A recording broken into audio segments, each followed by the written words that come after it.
The equation of the line is always in the form of y equals mx plus b. So what this is actually saying is there is a relationship between the y and the x, and the y value would be a number times x plus another number. Now, the number in front of the x, we call that the gradient.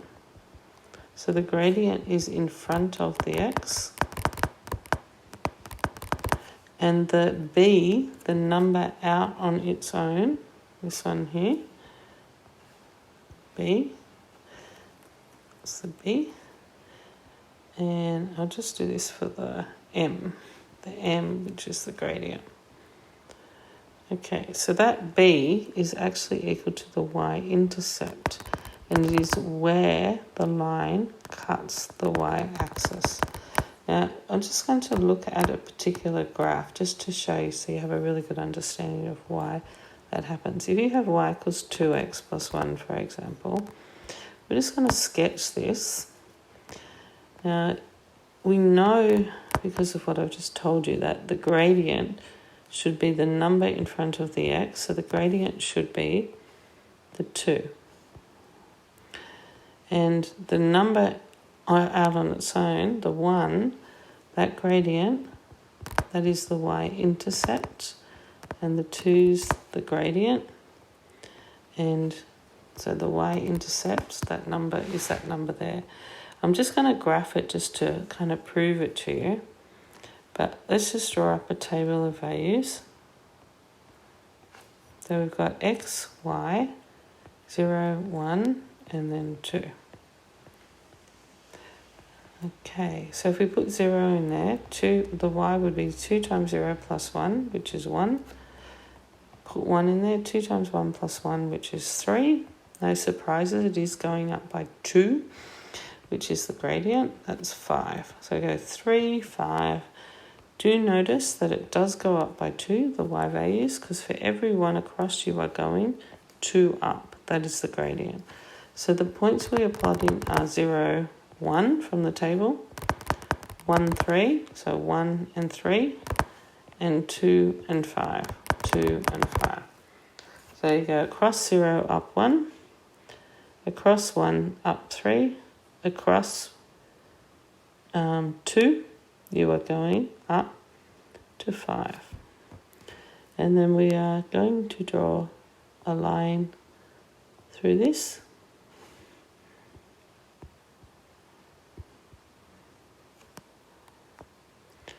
Okay, so that's what our line looks like, and that is the line that follows this equation. So if we have a look at this and we look at the y-intercept, you notice the y-intercept is 1, and that's the same as the 1 that is on its own there. So that's the y-intercept. And then if we come across here and we try and find the gradient, for every 1 you go across, you go 2 up. So for every 1 you go across, you go 2 up. So that's 2 and 1. So the gradient is 2 on 1, which is 2.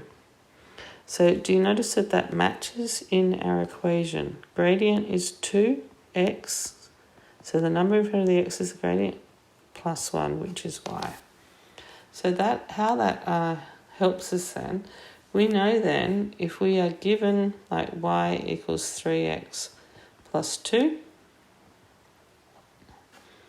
and we're asked to find the gradient, and we're also asked to find the y-intercept. Without even sketching this, we know that the gradient would equal 3, the number in front of the x, and the 2, we know the 2 represents the y-intercept, where it cuts the y-axis.